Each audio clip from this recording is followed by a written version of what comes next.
Malapit na. Sige. Sige. Libay.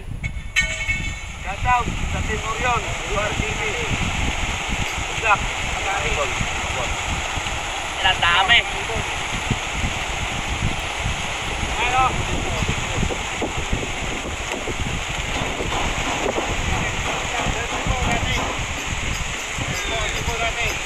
Ito natin mga bossing. Shoutout to Eman Castillo. Morning, Boss 8. Shoutout sa Team Limay.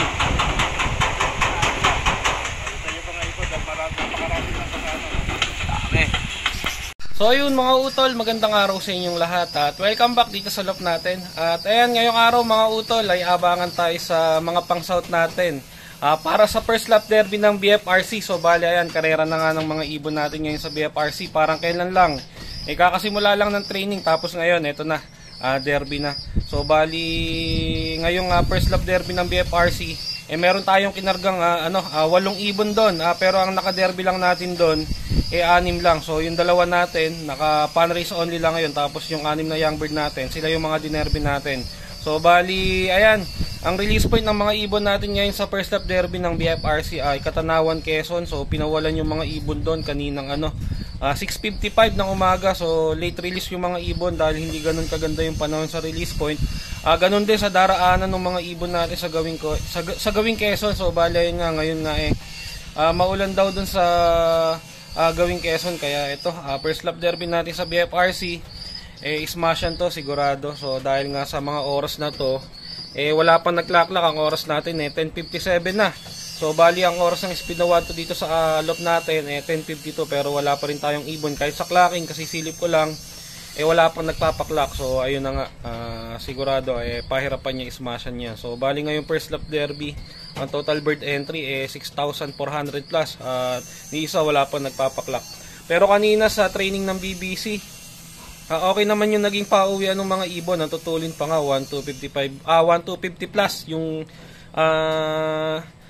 speed ng first clacker. So meron tayong 4 na training kanina. Sa gawing Laguna lang ata yung training ng BBC kanina. Okay, naging pauwian. So ang tutulin nga ng mga ibon, ito yung mga training ko. Ayan, yung 3 dito, saka yung isa dito, yung ayun yung pinang-energy natin. So nakompleto naman tayo ng maaga kanina. At kaso ito nga sa BFRC, kung maulan sa gawing Quezon, ayan, sa tingin ko mahihirapan yung mga ibon. Yun nga, sa clacking hanggang ngayon wala pang nagpapaklak. Kaya ismashan to. Hindi ako masyadong na-excite tuloy sa karera dahil first lap pa lang pahirapan ka agad. So ayan, sa mga oras na to nasa 1-1 plus na lang ang speedan ng mga ibon. Kaya nandito na rin ako at mag-aabang-abang tayo, baka sakaling may konti may magdatingan na, at mamonitor ko yung clacking, baka may mga magpaklak na sa mga first dropper. So ayun, abang-abang tayo. So ayan mga utol, at wala pa rin tayong ibon. Ang oras natin 11:18. So ayan na nga, talagang na to, pahirapan na to. Dapat kahit papano meron na tayong ibon or may mga dumadaan man lang, kaso wala ako nakikitang dumadaan. So di ko alam kung saan nawi ngayon yung mga ibon. Gawa nga ng ngayong first lap derby, nagsabay-sabay na yung mga club ng Bataan, club ng Pampanga, tas dito sa Bulacan. So ayan, first time nilang nagsama-sama sa isang release point at sabay-sabay nag-release. So di tuloy natin alam ngayon kung saan ang naging ruta ng mga ibon pa uwi. Ayan. So wala pa rin nga tayong ibon kahit isa. So ayan, madugong first lap. Nakakalungkot yung first lap. So sana lang may lumusot sa mga ibon. Ayan, abang-abang tayo. Sana magpaklak tayo. Good luck sa atin. Pala rin sana tayo. So ito mga utol, meron na tayo. Ayan, kasama sa grupo bumaklas. Ito. Alam ko sa atin to. Nasaan na? Nawala. Ito pala, ito. Ayan, first bird natin. Ayan, tama. Young bird. Grabe, ngayon lang tayo nagkaroon. Ito pa, hindi. Kala ko sa atin din to isa. Nasaan na yung blue bar? Ito, first bird natin. Yan, ito second bird yung entry natin. Grabe, nagsabay pa sila. Late, tas nagsabay. Ito yung young bird, old bird natin. Ayos, buti unang dumating yung ano, yung isang entry saka yung isang pan race.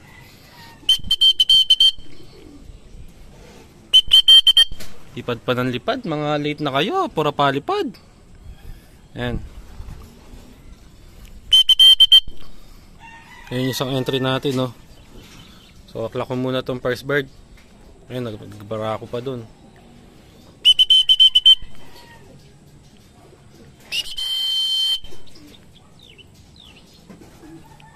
So, aklak muna natin to.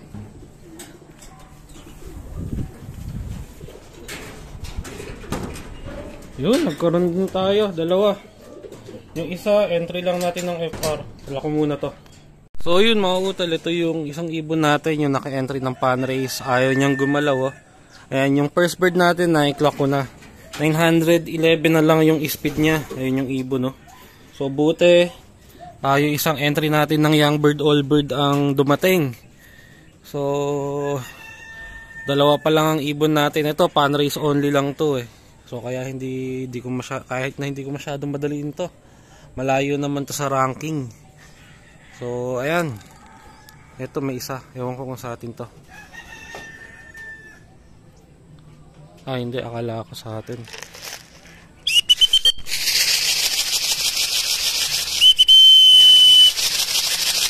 Ayan, ayaw bumaba. Dalang-dala na kasi to. Ayaw niya nang magpapahuli. Ayan tuloy, oh. Ayaw niyang rumekta dito sa landing board para pumasok. So, ayan lang natin.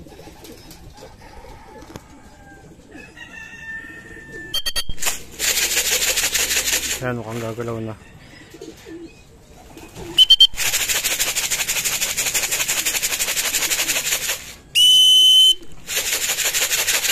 Ayan na.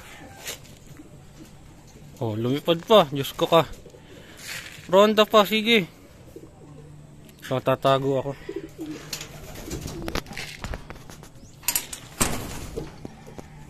Ayan, oh. Ayan, bumaba na sa bubong. Ayun. Dito na yung ibon. Ayan, nasa landing board na siya.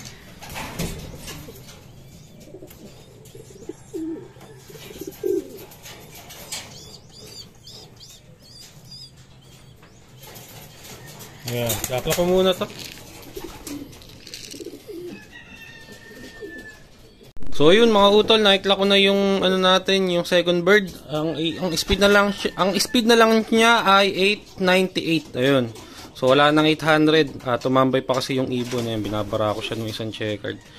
So ayun, hindi siya naka-derby, naka-pan race only lang yung ibon, eh. So yun lang ang naka-derby natin, yung isa, yung first bird. So kulang pa tayo ng 5 sa mga naka-derby. So sana dumating din yung iba pa nating young bird. Grabe yung karera. Pahirapan ito, may isa tayo, parang sa atin to. Ayan, sa atin nga itong style na to. Sana young bird. Young bird to, young bird hen. Yung isang double entry to. Yung Macbullet, anak ni Macbullet. Young bird. Ayan. Ayos, dalawa na young bird natin. Ayan, anak ni Macbullet. Grabe itsura, oh. Grabe itsura ng ibon, oh. Ang dungis. Grabe itsura ng ibon. Ba't ganun? Sobrang kinis na rin nung kinarga ko ng first lap. Nung kinarga ko ng Friday sa first lap. Ngayon, linchak ang putik sa muka. Buti, umuwi, nag-clock. Pasok. Talagang tutukod na yung mga ibon sa sobrang hirap. Pasok.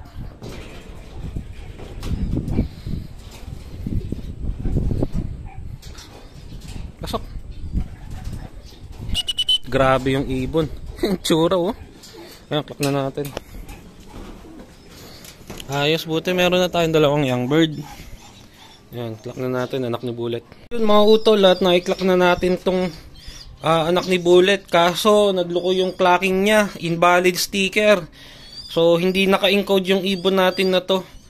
Ayan, sayang, hindi tuloy lumabas sa Mobsy. Pero ayos lang, nag-backup naman ako at meron tayong lag sa, sa Mobsy. Ayan. Ang speed niya nasa ano pa yan? 800 plus. 880 siguro, mga ganun. Dahil halos magkadikitan lang naman sila nung ano natin, nung 3 ibon. So yun, 3 sa 8 na kinarga ko. Ang dami pang kulang pa tayo ng 5. So may oras pa naman. Sana lang dumating pa yung ibang entry natin. Ang importante, yung mga naka-derby, yung naka-panrace natin, wala nang chance yun. Okay lang kung hindi natin siya may clock. Ang importante ngayon, syempre yung mga naka-derby, sana sila lumusot. Ayan, abang-abang tayo. 5 pa yung kulang natin. Doon sa 5, ang naka-derby pa natin doon ay 4. At isa yung naka-panrace. So abang-abang. Ang hirap ng pawian is smashan. So hindi pa rin ganun karami ang nag-clock. Buti meron na tayong 2. 3 pala, isang panrace only, saka yung 2 naka-derby natin. Ayun, abang-abang. Ito, may isa parating. Ewan ko kung sa atin. Pero sa tingin ko, sa atin. Malayo pa lang, nakita ko na. Isa sanang entry. Youngbird sana. Youngbird nga. Ayos, Youngbird. Ayos. Isang MacArthur natin. Ayos. Thank you, Lord. Pasok na. Nakakatatlo na tayo sa mga naka-entry natin. Clock na natin to. Ayan, isang MacArthur natin. Ayan o, pagod na pagod yung ibon. Clock ko muna. So yun mga utol, na-clock na natin yung ibon. At ang speed niya ay 858. Ayun, nasa 800 pa nga yung speed niya. So nakaka-4 na tayo sa 8. Nakaka 50% na tayo. So sana may sumunod pa. Ayan, mayroon isa dumaan, kaso hindi sa atin. So ayan, pa isa-isa may dumadaan. Hindi kagaya kanina, halos walang ibon na dumadaan. Talagang halos lang. Kung may makita ka man, isang piraso. Kaso napakadaalang pa. Ayan ito, ayan, kahit paano may magkakasunuran ng ilang pirasong dumadaan. Ayan, so abang-abang. Sana lumsot pa. Bali, kulang pa tayo ng 3 entry saka isang FR. Ayun, sana lumusot pa yung 3 entry natin. Yung FR, di ko na masyado iniisip yung panrace so huwag na natin habulin yun dahil late na. Anong oras na? Wala naman nang laban yung ibon natin dahil medyo malayo siya sa ranking. Ayan, abang-abang. Lumusot sana yung mga naka-youngbird natin. So meron pa doon isang naka-youngbird allbird. Ayan, abang-abang tayo. So yun mga utol, ang oras natin ay 12:44 na. Meron na lang tayong 16 na minuto bago dumating ang cutoff. So bali ang na-clock pa lang natin 4 na ibon sa 8 in-entry natin. So hanggang ngayon di pa tayo nadadagdagan ng pauwi. So ito, may pauwi ata tayo. Ito. Ito nga, may pauwi tayo. Sakto. Youngbird. Youngbird nga mga utol, yung isang youngbird natin naka MacArthur. Ayun, clock, abot na. So 5 na yung clock natin. 5 na. Ayos, sakto. Kala ko di na madadagdagan dahil malapit na ako yung cut-off. So buti dumating isang youngbird natin. So i-clock ko muna. So at ayan mga utol, na-clock natin, nahihabol natin yung isang ibon natin. So akala ko wala nang darating dahil anong oras na ako, hindi pa nasusundan yung 4 natin. So ito, sakto dumating siya nung nag-vlog tayo. Ayan 733 pa yung speed niya. So pasok na pasok. Ayan putikan na yung ibon at sobrang pagod na. Ayan, isang youngbird natin dumating. So ang kulang na lang natin sa 6 na entry natin 2 na lang.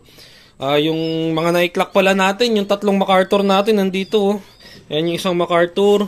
Tapos yung nestmate niya, ayan Tapos yung anak ni Bullet, ayan sila yung mga naka-MacArthur na na-clock natin. 3 yung MacArthur natin, na-clock natin silang lahat. Tapos yung isa, yung first bird, ito. Ayan Tapos yung FR natin, ayan. Kaya meron tayong 5 clock sa 8 in-entry natin. Kulang tayo ng isang panrace. Tas kulang tayo ng 2 entry na youngbird. So ayan, may oras pa naman, baka sakali may dumating pa. So yun nga, isa hindi ko inaasahan darating. Sakto nung nag-vlog tayo dumating. Ayos, so meron na tayong 4 na entry na youngbird. Ayos.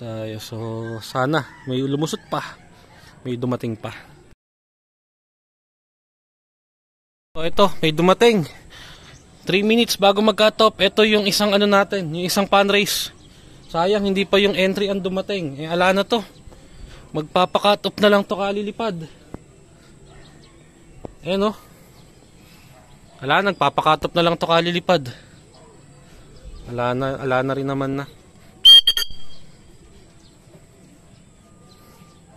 Ayan o. Late na. Tapos, lipad pa siya ng lipad o. Oh, para namang sumobra ata lakas mo ah.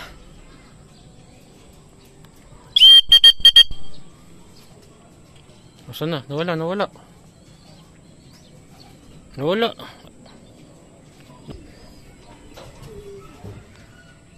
Oh, nawala si Kulokoy. Ere oh. Wala na, magpapakatop si Bulol. Hayaan na natin tong lokon to.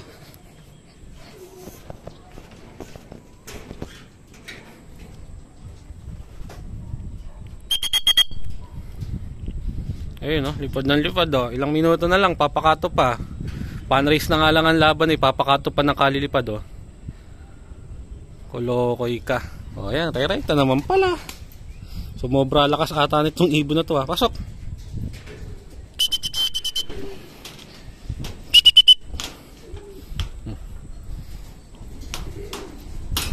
So ayun mga utol, at kalokohan ng ibon, dumating siya, hindi pa cut-off. Last 3 minutes dumating siya.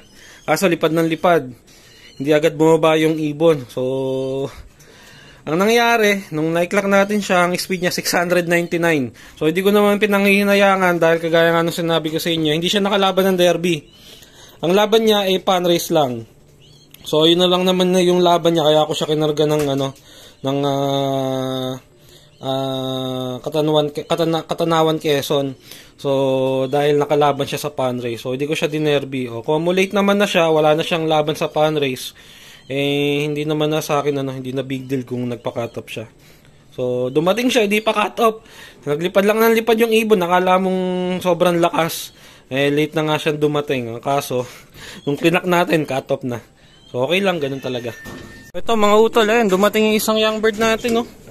Ito isang double category cut-off. Ay! Ba't nagpa-cut-off ka? Ako po. Sayang, naka-double category to. Isa na lang kulang natin. Pambihira naman oh. So ayun, klina ko yung ibon. 667 ng speed. Ay, sayang ah. Uwi din pala, hindi pa inagahan ng konti. Dalawa sila oh. Yan yung isang blooper natin oh. Ito, nagpa-cut-off lang, karo-ronda. Pero itong isa na to, ayan, cut-off talaga siya. Umuwi siya ng cut-off. Sayang, naka-double category. Yan yung isang iniintay ko na naka-double category. So, sa 8, 7 na yung pauwi natin. Isa na lang ang kulang, yung maliit na checkered. At yun nga, sa kanilang lahat, doon ako pinakatagilid dahil di ko gusto yung katawan noon at mahina yung ibon. So, kaso, nakarating siya ng karera.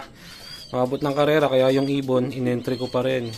Kaso ayan, nagpa-cut off siya ngayong first lap. So ayun, sayang. Hindi nag-clock yung isa natin, nagpa-cut off. Tapos ito, nagpa-cut off sa ronda. Ayan. So maya maya magpapakain tayo ng mga ibon natin. Pagpahingahin lang natin muna yung mga ibon.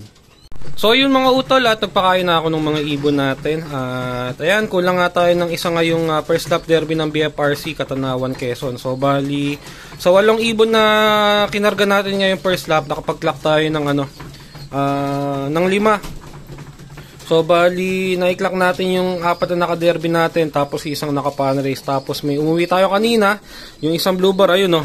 Hindi siya cut-off nung dumating. Ito, yung isang naka-pan race natin. Hindi siya cut-off nung dumating, kaso lipad ng lipad yung ibon. Nag-aksayan ng ilang minuto kalilipad, kaya ayan, inabutan tuloy siya ng cut-off. 699 ang speed niya. Tapos ayun, yung isang checkered hen, yung naka-double category pa natin, umuwi siya 667 ng speed, so nagpa-cut off lang din. So sayang, pero okay lang, ganun talaga. Importante naman, karamihan naman ng mga andito natin na young bird na naka-entry, nag-clock sila. So dalawa nga lang ang naka-cut off natin. Ito nga isa na to, at hanggang ngayon yung isa wala pa. So ayan, yun yung naging karera natin ngayong first lap ng BFRC. So ready natin sila para sa second lap. So sigurado mas mahirap at mas malayo yung magiging karera doon. So bali yun, kita-kita na lang ulit tayo sa susunod na karera ng mga ibon natin sa second lap ng BFRC. So yun lang mga utol, maraming salamat sa panonood. So yun mga utol, ayun, umakit tayo ngayong hapon dito sa loft. 5:17 ng hapon. Ito, dinat na natin yung isang kulang natin. Ayan yung hen na na maliit. So ayun, sayang, nagpa-cut off din siya. So kompleto yung mga ibon na kinarga natin ngayon sa first lap derby ng BFRC sa Katanawan, Quezon. So 8 out of 8 tayo, 5 yung na-clock natin, 3 yung cut off. Sayang, nagpa-cut off yung dalawang natin, young bird. Ayan, so okay lang, pamaris na lang natin sila dun sa mga asawa nila na ilalaban natin. Ayan, so yun, maraming salamat.